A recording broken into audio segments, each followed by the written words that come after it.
It's been some time since I've visited civilized places. I don't have fond memories of them. Too much love of money and ownership. Not enough love of God and giving. But I have always seen these places from the outside. Any society that derives its power and authority from the will of man alone lives apart from God and will crumble in the end. This way lies the path to hell. Of course, love the sinner, hate the sin. You're not so certain. Fair enough. We all have doubts. Blessed are they that have not seen, and yet have believed. But you can be a Thomas for now, and you'll see the truth.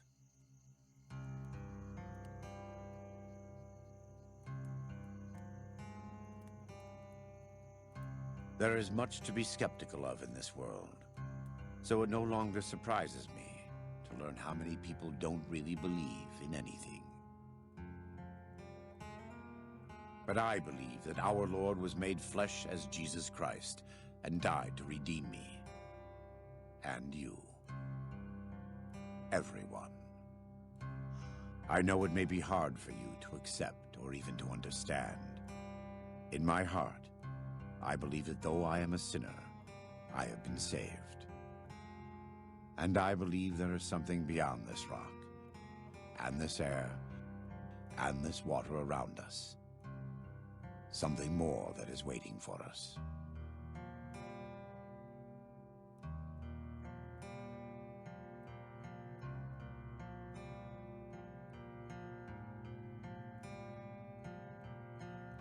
You can rationalize if you'd like. I understand. The good Lord knows I've tried.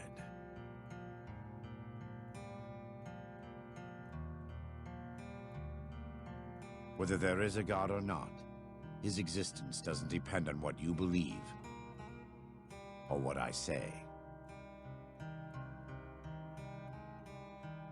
The light of the mind alone cannot dispel the whole world's darkness.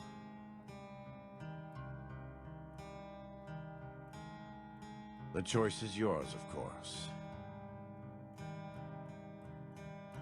We all go through periods of darkness.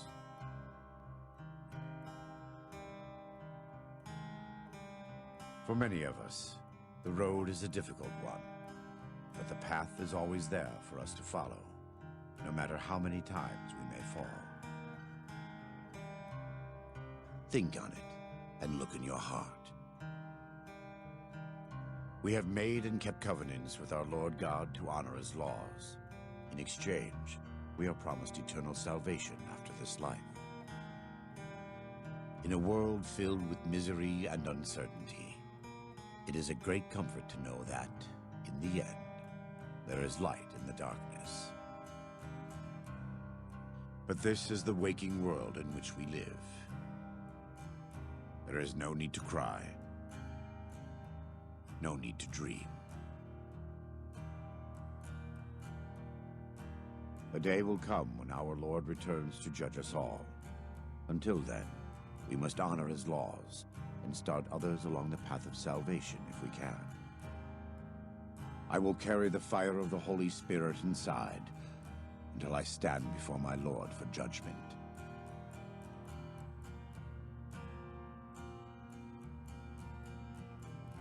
I survived because the fire inside burned brighter than the fire around me.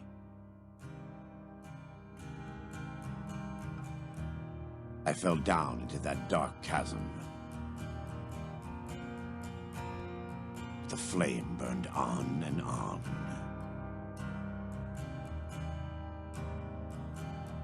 The fire that had kept me alive was love. Their love. God's love.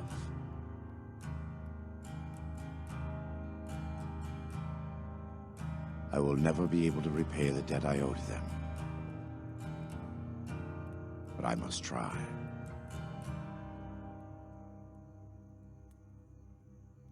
Thank you for staying with me. Tomorrow will be here soon, and there is still much work to be done. God be with you. You as well, Joshua.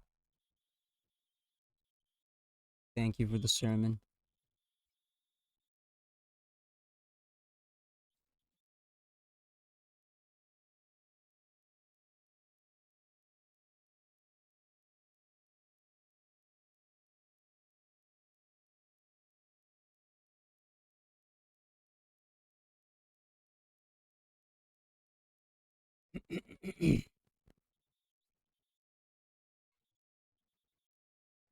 Oh, truly, truly, I say to you, he who does not enter the sheepfold by the door, but climbs in by another way, that man is a thief and a robber. But he who enters by the door is the shepherd of the sheep. To him the gatekeeper opens. The sheep hear his voice, and he calls his own sheep by name and leads them out. When he has brought out all his own, he goes before them, and the sheep follow him, for they know his voice. A stranger they will not follow, but they will flee from him, for they do not know the voice of strangers. This figure of speech Jesus used with them, but they did not understand what he was saying to them. So Jesus again said to them, "Truly, truly, I say to you, I am the door of the sheep. All who came before me are thieves and robbers, but the sheep did not listen to them. I am the door. If anyone enters by me, he will be saved, and will go in and out and find pasture. The thief comes only to steal and to kill and destroy. I came that they may have life, and have it abundantly. I am the good shepherd. The good shepherd lays down his life for the sheep. He who is a hired hand and not a shepherd, who does not own the sheep, sees the wolf coming, and leaves the sheep and flees, and the wolf snatches them and scatters them. He flees because he is a hired hand, and he cares nothing for the sheep. I am the good shepherd. I know my own, and my own know me. Just as the Father knows me, and I know the Father, and I lay down my life for the sheep. And I have other sheep that are not of this fold. I must bring them also, and they will listen to my voice. So there will be one flock, one shepherd. For this reason, the Father loves me, because I lay down my life that I may take it up again. No one takes it from me, but I lay it down of my own accord. I have authority to lie it down, and I have authority to take it up again. This charge I have received from my Father.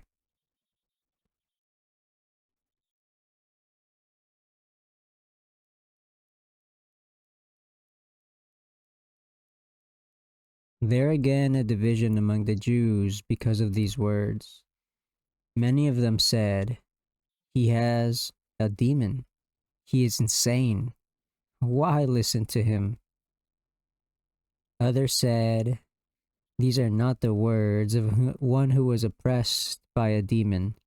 Can a demon open the eyes of the blind?"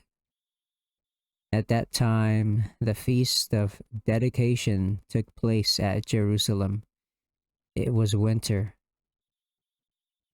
and Jesus was walking in the temple, in the colonnade of Solomon.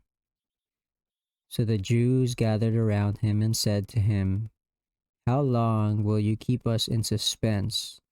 If you are the Christ, tell us plainly." Jesus answered them, "I told you, and you do not believe. The works that I do in my Father's name bear witness about me. But you do not believe because you are not amongst my sheep. My sheep hear my voice, and I know them, and they follow me. I give them eternal life, and they will never perish, and no one will snatch them out of my hand. My Father, who has given them to me, is greater than all, and no one is able to snatch them out of the Father's hand. I and the Father are one." The Jews picked up the stones again to stone him. And Jesus answered them, "I have shown you many good works from the Father." And Jesus answered them, "I have shown you many good works from the Father. For which of them are you going to stone me?" The Jews answered him, "It is not for a good work that we are going to stone you, but for blasphemy, because you, being a man, make yourself God." Jesus answered them, "It is not written, is it not written in your law, I said, you are gods?" If he called them gods to whom the word of God came, and scripture cannot be broken, do you say of him whom the Father do you say of him whom the Father consecrated and sent into the world, "You are blaspheming, because I said, I am the Son of God"?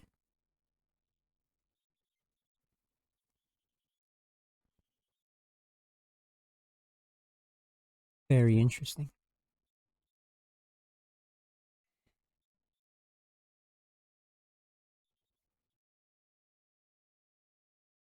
If I am not doing the works of my Father, then do not believe me.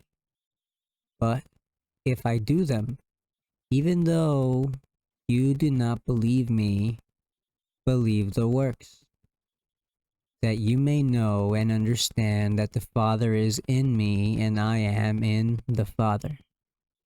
Again they sought to arrest him, but he escaped from their hands.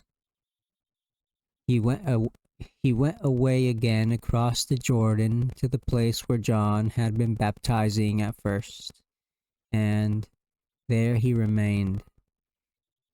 And many came to him, and they said, "John did no sign, but everything that John said about this man was true." And many believed in him there.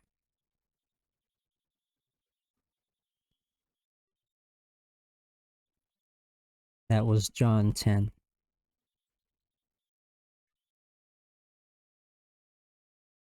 John 11. Now, a certain man was ill, Lazarus of Bethany, the village of Mary and her sister Martha. It was Mary who anointed the Lord with ointment and wiped his feet with her hair, whose brother Lazarus was ill.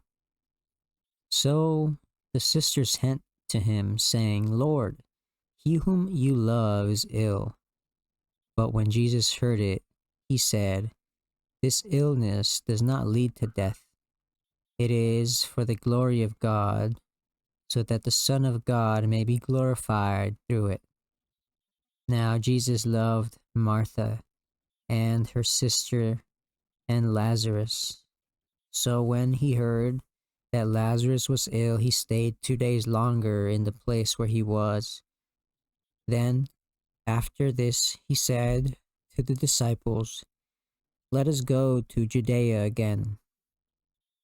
The disciples said to him, "Rabbi, the Jews were just now seeking to stone you, and are you going there again?" Jesus answered, "Are there not 12 hours in the day?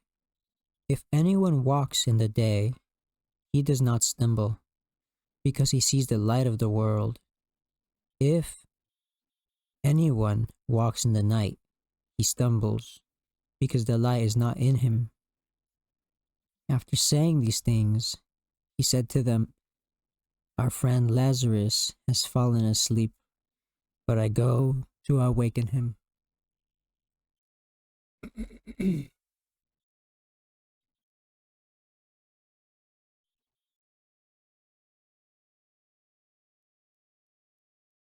The disciples said to him, "Lord, if he has fallen asleep, he will recover."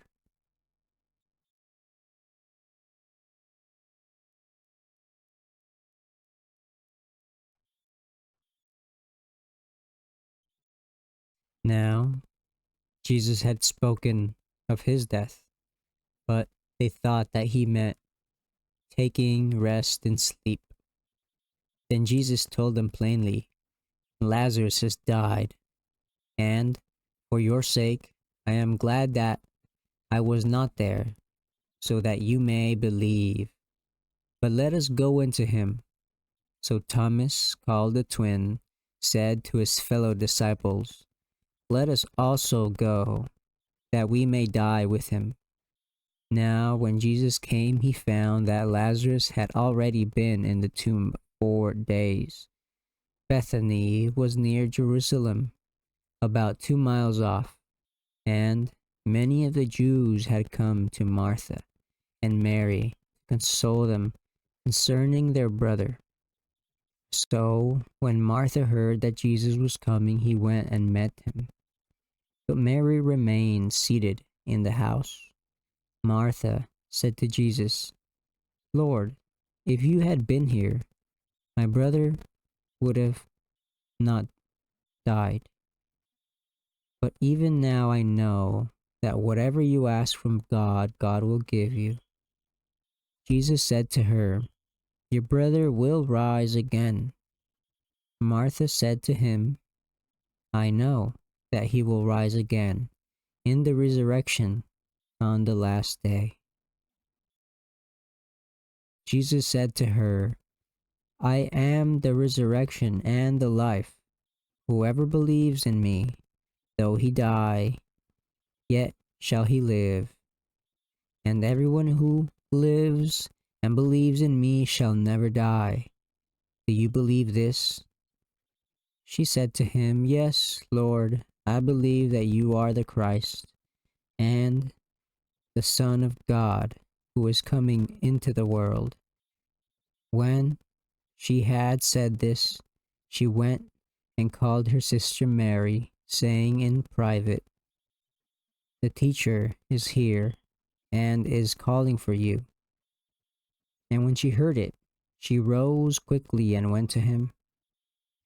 Now Jesus had not yet come into the village, but was still in the place where Martha had met him.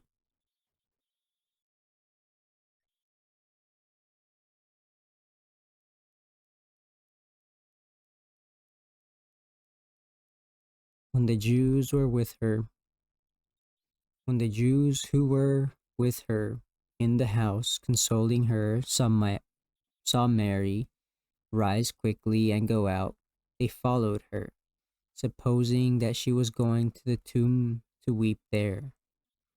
Now, when Mary came to where Jesus was and saw him, she fell at his feet, saying to him, "Lord, if you had been there, my brother would have not died." When Jesus saw her weeping, and the Jews who had come with her also weeping, he was deeply moved in his spirit and greatly troubled. And when he said, "Where have you laid him?" they said to him, "Lord, come and see." Jesus wept.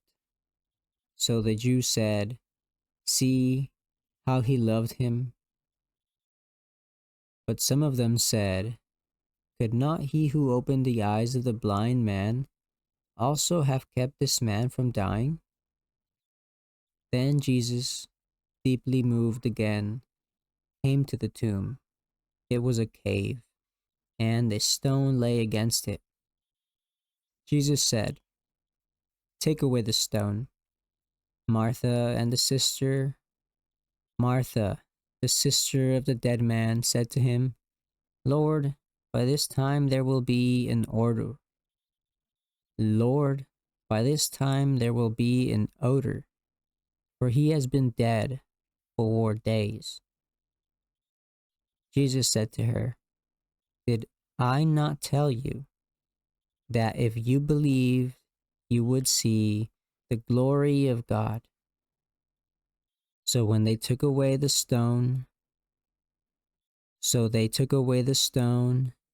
and Jesus lifted up his eyes and said, "Father, I thank you that you have heard me.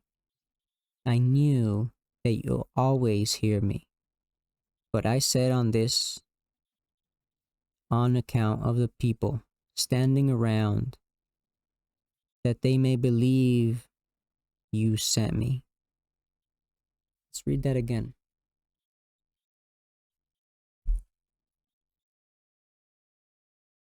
Father, I thank you that you have heard me. I knew that you always hear me. But I said this on account of the people standing around, that they may believe that you sent me. When he had said these things, he cried out with a loud voice, "Lazarus, come out." The man who had died came out, his hands and feet bound with linen strips, and his face wrapped with a cloth. Jesus said to them, "Unbind him and let him go." Many of the Jews, therefore, who had come with Mary and had seen what he did, believed in him. But some of them went to the Pharisees and told them what Jesus had done. So the chief priests and the Pharisees gathered the council and said, "What are we to do? For this man performs many signs. If we let him go on like this, everyone will believe in him, and the Romans will come and take away both our place and our nation." But one of them said, Caiaphas, who was high priest of that year, said to them, "You know nothing at all, nor do you understand that it is better for you that one man should die for the people, not that the whole nation should perish." He did not say this of his own accord, but being high priest that year, he prophesied that Jesus would die for the nation. And not for the nation only, but also to gather into one the children of God who are scattered abroad. So from that day on, they made plans to put him to death. Jesus therefore no longer walked openly among the Jews, but went from there to the region near the wilderness, to a town called Ephraim, and there he stayed with the disciples. Now the Passover of the Jews was at hand, and many went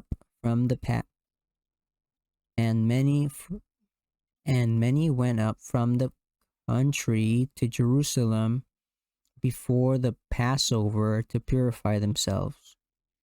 They were looking for Jesus and saying to one another, as they stood in the temple. What do you think? That he will not come to the feast at all? Now the chief priests and Pharisees had given orders that if anyone knew where he was, he should let them know, so that they might arrest him.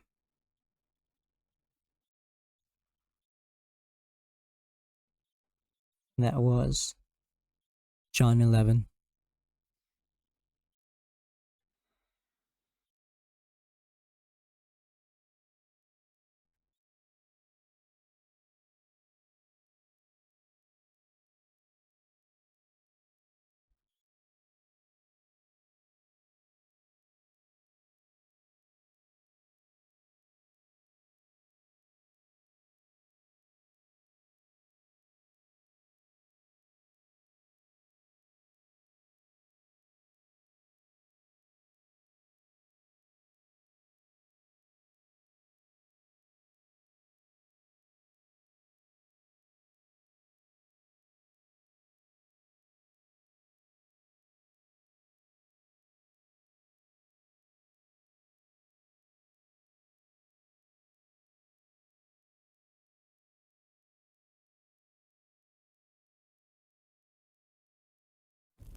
Pride goeth before the fall. All of us on some level experience pride, which is not to be mistaken with confidence. At times we find ourselves walking a tight rope between the two. Confidence is based in knowledge and experience and thus has roots, whereas pride is based in ego, and so it is fragile and sensitive to criticism. In the face of adversity, confidence, even when misplaced, typically leads to learning from one's mistakes, as well as the ability to adapt and overcome failures. When possessed by pride, obstacles and the inevitable failures of life will typically lead to shame and self-hatred. Pride engenders arrogance and denial, and so one cannot grow when possessed by it. Bruce Lee once said, "Showing off is a fool's idea of glory." And it is not hard to see how many of us have prideful positions and attitudes. Many times this stems from insecurity, and since these feelings are negative, many repress them unconsciously and will carry themselves in a polar manner in spite of their true feelings. The mistake lies in the individual assessment of reward. A confident and reasonable person will see that the rewards they receive from work and behavior are for their actions. A prideful person assumes that it is me being rewarded. So instead of seeing the value of hard work, skills, and progression, a form of entitlement presents itself. And since it is based in ego, one desires further praise and admiration from others to uphold their self-image. A mature person will see the value in what they do in relation to their own morals, experiences, and values. They realize, like many great masters, that it is the value they seize from their work and effort, and not so much what others think of it, or the material rewards. The anthem of a prideful person is, "I have to live through others," whereas a mature and confident person says, "I have to live with myself." One does not have to look further than the internet to see the abundant display of prideful opinions and positions. The far left and right positions of the political spectrum are rife with such attitudes, both of which are engaged in a war of spoils, with moral and ethical opinions being the source of their prideful dogma. All thoughts of racial, mental, or political superiority are merely pathetic attempts of the ego to take credit for something it did nothing to obtain. As I have said before, the ego does not achieve anything. It is an illusion, and an illusion cannot generate authentic choice or truth. It is merely a catalyst for chaos and misguided change. The ego serves a purpose, but like all purposes, it is meant to be transcended and overcome. I suggest you avoid prideful people. Their hubris is their Achilles tendon. You do not need to interfere, lest you become the subject of their inevitable derangement. Life will surely humble them in time. Hopefully the wind stops blowing. Envy, I believe, is the most predominant sin today. One our culture feeds upon at nauseum. One needs to look no further than social media to observe such behavior. We see selective and carefully crafted snapshots of an event or aspect of a person's life. Yet it is clear this is done to convince you, themselves, that they are living a good life. We see videos and pictures of celebrities living supposed lavish lifestyles. We see influencers who provide nothing useful to society, yet make abhorrent amounts of money doing so. We see models and athletes that are chiseled like Greek gods, or shaped in unrealistic proportions. We see millionaires and billionaires playing with money, and people's lives as though it was nothing but an afterthought. How can we not be envious? How can we not feel jealous of those who are born with looks, talents, and good health? How can we justify hard work and honesty when liars and criminals run our country in bodies of power? This is the thorn that lies within the flower of envy. It seems alluring and justified to think this way, but much like a rose, we may cut ourselves when we grasp it. We all know comparison is the thief of joy, but in the grips of something beautiful, charming, and alluring, we lose our footing on the grounds of reason. We fail to see that the rose shall wither, and we fail to see that the flower itself has no value, but the value we place upon it. We should question what we value as a society and how we feel about it as individuals. Beauty is often dependent on scarcity and rarity. So then why do we value the rose as the symbol of a beautiful flower, when it is all too common? Why are certain traits and looks considered the symbol of beauty and value in our society? Because certain corporations, governments, and powerful institutions have the money, resources, and manpower to learn how to cultivate human behavior and patterns, and use that knowledge to influence our thoughts and perceptions. From the grocery store to social media, psychological tricks and manipulation are being used to pull you into their system, or to convince you to buy into their vision, belief, or product. If these institutions reward certain traits and lifestyles, then we too will follow. This is because humans are a tribal species. What the majority believes must be correct. We are raised to think in a scarcity mindset. We feel as though we deserve a good life, and that someone else less deserving, or someone who has suffered less than we have, is unrightfully obtaining our potential. It benefits the controllers of power and wealth to keep us angry at each other. Just look at the anger between men and women, black and white, developed countries and non-developed countries. While we should take responsibility for our place in life and our decisions, we have to also acknowledge we have been played. Just look at the world 10 years ago. What has happened to us as a society? More than ever does envy and wrath rule our hearts and minds. We have been psychologically manipulated into following movements, brands, parties, and institutions that in our right minds we never would have followed previously. We are told what is valuable, beautiful, and moral, and the people who wield the power lie and change history before our very eyes. They gaslight you and convince you that lies are truth, that pain is pleasure, that up is down, and that wrong is right. We are told it is progress, but it is a trap that consumes our minds and souls. Most people are followers and don't wish to bear the burden of critical thought. They are too busy living in illusion to confront the painful and isolating nature of our current reality. I believe much of this lies in pride, but largely in envy.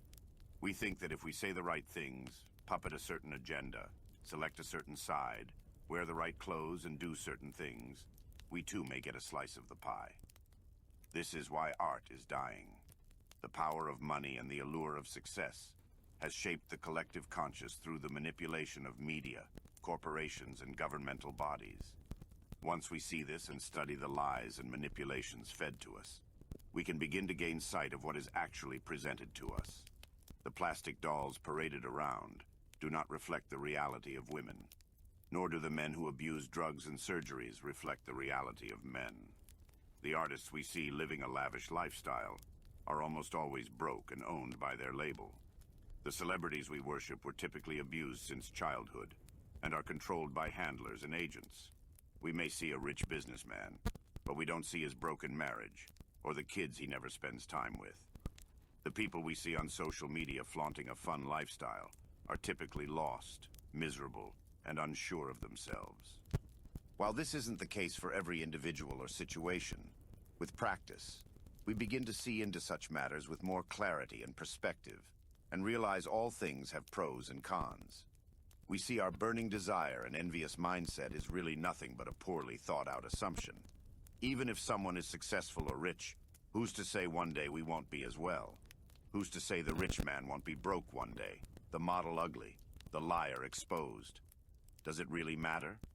When we are following our purpose and seeing life as a school and not a cage, that we are free to relax and focus on our journey, our path, our strengths and our weaknesses. We will always want more, or want what we don't have when in the grips of envy. Escape the illusion of reality and see that everything you need you already possess. You must simply take hold of it. Like most deadly sins, they are typically symbiotic. Pride many times leads to wrath and follows greed. We are prideful of ourselves and thus cannot accept slights from others.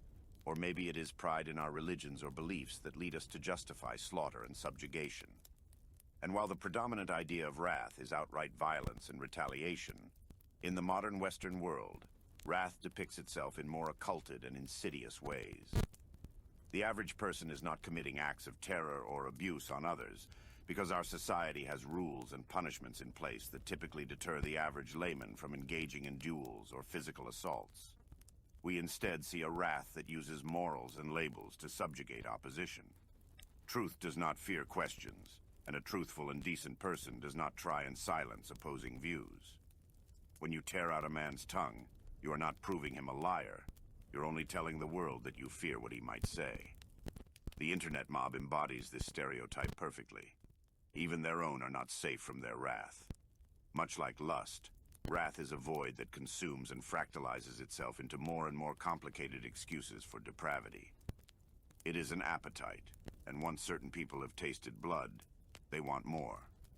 The wrath of trolls and agitators is similar, as both parade intellectual or moral superiority. But in reality, both enjoy watching the world burn. A self-serving and destructive addiction that is hidden behind a guise of ethical erectness. One cannot rationalize the horrors of nature and man unless they attach a purpose to it. The fact is, there is an abundance of people who feel disenfranchised by life. While some feelings are justified, much of it is based in poor personal decisions. The need to feel morally right, coupled with the burning need for admiration and control, creates a deadly combination. One where the person gets to be the victim and the perpetrator. The consequences of the wrath they dish out is only further fuel to justify their oppression, and thus more retaliation. All people entangled in wrath are coming from a mindset of oppression. They feel insulted, attacked, threatened, or provoked in one way or another. It is unfortunate that well-meaning religions, political groups, or identities are infiltrated by those who see an opportunity for dominance and justification of hatred. Humans are quite good at deflecting internalized negative feelings towards others, and sadly, it is commonplace.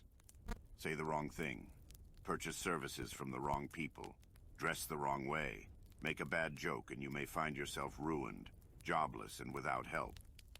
A rational person can hardly see the point of this, other than the aim of oppression and personal gain. If we truly wish to inform others and seek truth and rationality, we would allow people to speak their truth and either make a case or make a fool of themselves. Ruining someone's life, pushing them out of society and vilifying them, only creates more radical people who will seek expression in whatever form they can. This behavior only continues the cycle of wrath and creates the very monsters they supposedly want eradicated. You do not eradicate demons. You do not get rid of monsters. You live with them, you accept their nature, and you attempt to work with them towards a better solution. You cannot eradicate hatred with more hatred. Anyone who thinks they can is the most dangerous monster of them all. Cut off one head of the Hydra and another grows. Take down one criminal and another will be there tomorrow. Destroy the leader of a terrorist group and more assailants will join the cause. The same applies to your own demons. Try and suppress and dominate them and they will come back stronger and in the most unexpected ways. You have to use truth and intelligence to tame a beast. When gluttony comes to mind, we typically think of someone who is overweight, or someone who has a ravenous appetite. Yet the concept of gluttony stems from more than just intake of food or products. It is in the mindset which the problem lies. Gluttony shares many similarities to greed and lust, yet takes on a different aspect. Gluttony being defined as habitual greed or excess in eating. It is not food or excess weight that is sinful. but the damage and disrespect it cultivates when abused. Our bodies are a temple, and so are the bodies of other living things. It is one thing to eat another living creature out of a need for substance. It is another to engage in food as a purely pleasure-based pursuit. The mass slaughter of animals and wasting of resources going into this addiction is what makes it sinful. Even veganism results in the mass death of life, as crops need heavy amounts of pesticides, chemicals, wildlife management, and other means of crop preservation that destroy ecosystems and wild game. We take for granted the abundance we possess, and we waste resources that in another part of the world or time in history would be fought and paid for in blood. This is not meant to be a lecture on environmentalism or capitalistic society, but a perspective to have when engaging in excess. The natives of this country used to harvest every part of the animal, and revered and respected the animals they hunted. It is wicked to take life so mindlessly. We look at a dog or a cat and cannot imagine harming the creature, let alone eating it. Yet day in and day out, 25 million animals are slaughtered daily to feed our addiction. The damage to our organs, bones, and stomachs are creating more and more suffering for individuals and the people around them. The burden it places on the healthcare system, and the burden it places on society's standards, is also something to consider. The mental space of someone who is gluttonous is someone who fails to see the scope of their behaviors and is consumed in the carbon reality of the material world. It is poetic that life is engorging itself on their souls, consuming them in return. Because someone who is obsessed with physicality, material and excess, will eventually be consumed by the nature of their actions. Being an activist or animal rights lover doesn't void you from this either, as all products, luxuries, and services come at the expense of something or someone else. It is the law of equivalent exchange. Everything we do takes from something else. We cannot avoid this aspect of life, nor should we put too much emphasis on this topic. But we should try and appreciate the abundance of food, products, and services we have access to. It's okay to feast. It's okay to have comfort food. It's okay to be a little overweight. Just do not delude yourself into thinking that an eating addiction or disorder is healthy, or without consequence to other living things. There is no need to shame yourself for your body. Just try and value the cost of your decisions. Because someone who doesn't value other lives and living things cannot value their own. Much like gluttony, lust is an appetite as well, meaning it can never be permanently satisfied or fulfilled. It is an endless void that expands and consumes when left unchecked. Sexual motivation and energy is the secret to many great men's success. Just think of the amount of energy people put into sexual pursuits. Now think about how that energy might be applied towards something else. There is a reason a muse is needed for artists, and this is especially true for males. The generation and cultivation of sexual energy leads a man to courage, self-control, and strokes of genius. Do we ever ask why most lewd content on the internet is free? Why is it so easily accessible and displayed? Profit, perhaps. But all coins have two sides. The aim, I believe, is not only the degradation of the family structure and gender relations, but the weakening of people's minds and creative capacity. Many religions and movements demonize and attach shame to sexuality, and I believe this too is harmful to our minds and motivations. But the allure of sexuality is even more harmful, as you rarely see people addicted to chastity, but many people addicted to sexual gratification. This sexual propaganda pushes us to see people as objects and less so divine beings. It creates inferiority complexes, impulsive behavior, We were just and the reading development about of that. addictive pathways. The people who control us want us to be scared, unhealthy, and miserable, weak in mind and body, implanting in us a feeling of lacking something, that life is short and meaningless, that we should engage in pleasure and consume products until we die. Sex is nothing to take lightly. Being with partner after partner over time is proven to cause commitment issues in most people and leads to overall dissatisfaction in future relationships. The illusions on the screen are not comparable to most real-life sexual encounters.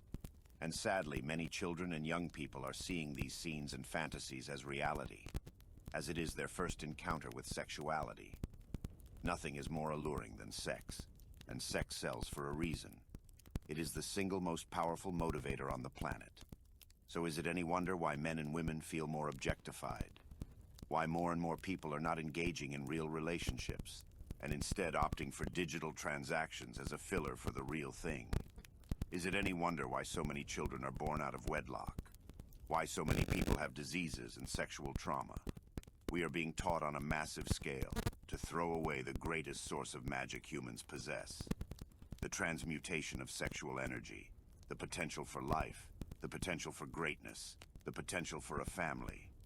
Each time we engage in pointless sexual activities, we are lowering ourselves to that of an animal. This is not to demonize sex or sexual relations, as God gave us this gift and commanded we multiply. But we should attempt to reduce the amount of degrading and distorted media we consume. And we should stop viewing people as casual partners, as we are demoting ourselves to such as well. I have seen this addiction countless times, and it is predominant in our society. Sometimes it seems it is all some people have to offer, instead of developing a personality or respectable characteristics. Do not demonize sexuality. It is wonderful and truly a gift.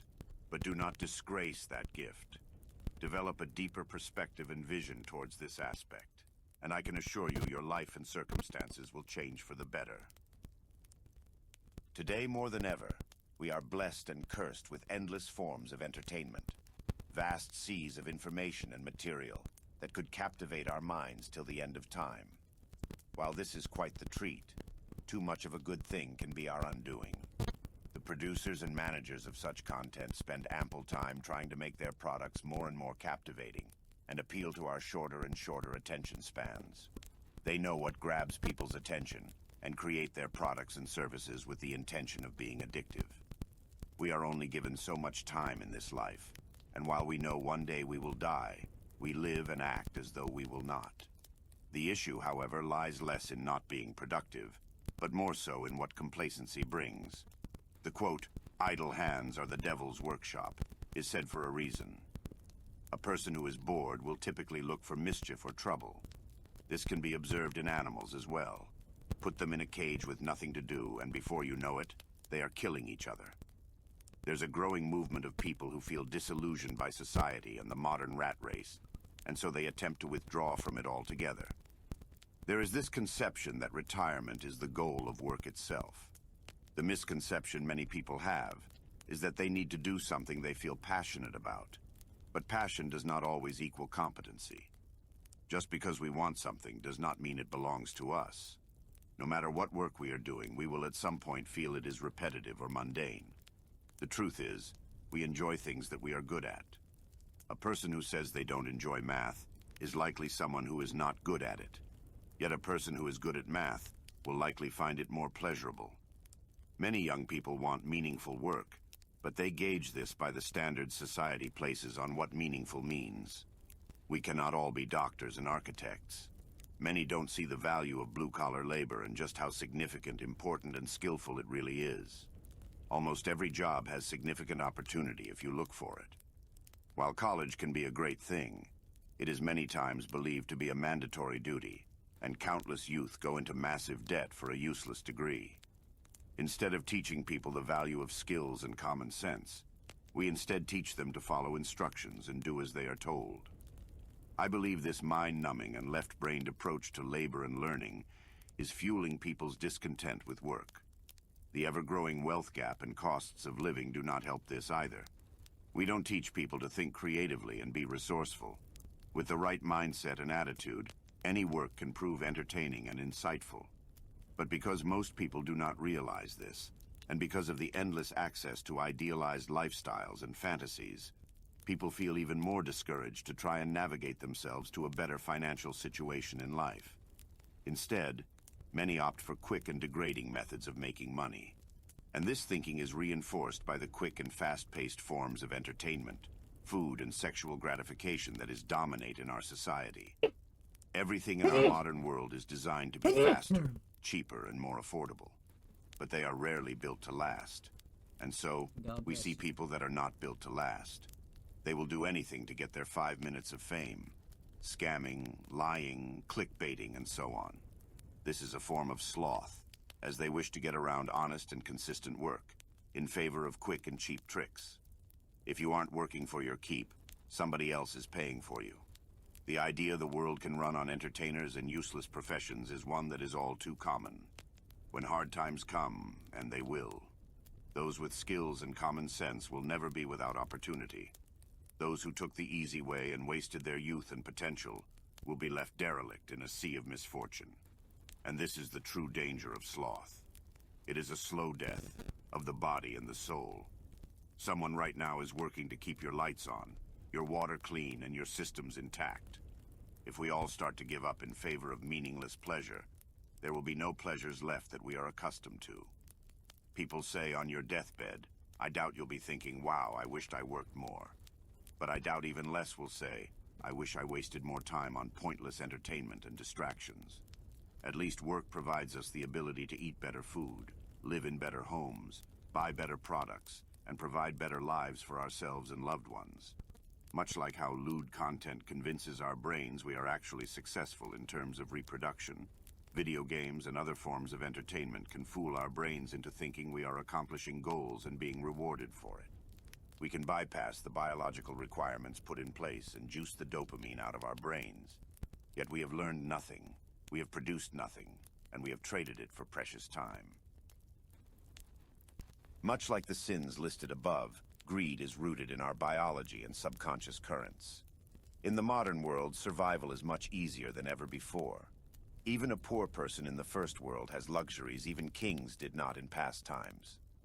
We take for granted that the lights are on, that our water is clean, that we have laws and rules that work well enough to keep order, and that we have endless knowledge at the tips of our fingers.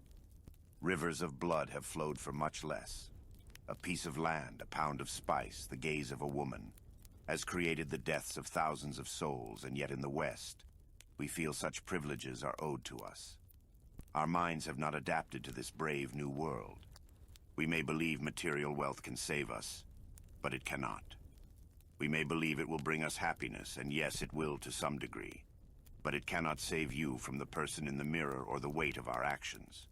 Money is not good, nor is it evil. Much like a tool, a weapon, or an idea, it is the wielder that bears that title. Wealth comes and goes, but knowledge and skills are the generators of success. There are many shortcuts to wealth, but few for success. A wealthy man can lose his fortune many times in their life, but always find his way back there. A poor man can have millions, but when he inevitably loses it, he will almost always remain in the same spot he fell. The saying, if you give a man a fish, you feed him for a day.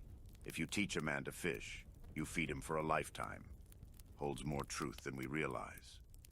Yet the greed of knowledge is just as deadly as any. Many believe this is why we suffered to begin with, and why we fell from grace. However, I will argue that no knowledge is evil. It is once again who wields it. Knowledge is truth, and truth is the essence of God. So it is what we do with money, what we do with knowledge, and what we do with power that dictates our direction in our journey in life. Cultivating and learning from life and your mistakes might be hard, but I assure you it is worth it. Because if we choose to feel bad for ourselves and make excuses, our evolution from this suffering and weight we feel is impossible. The temptations of the flesh are exceedingly hard to navigate through, and sometimes we may feel confused as to why we must endure it at all. But in a world so mysterious and unforgiving, we have to utilize our curiosity and faith in a better tomorrow to survive the trials of our time here. In time, all truths will be revealed. As you continue to view challenges and failures as learning opportunities, you will begin to see the humor and beauty of it all. It might be hard, but I know you can do it.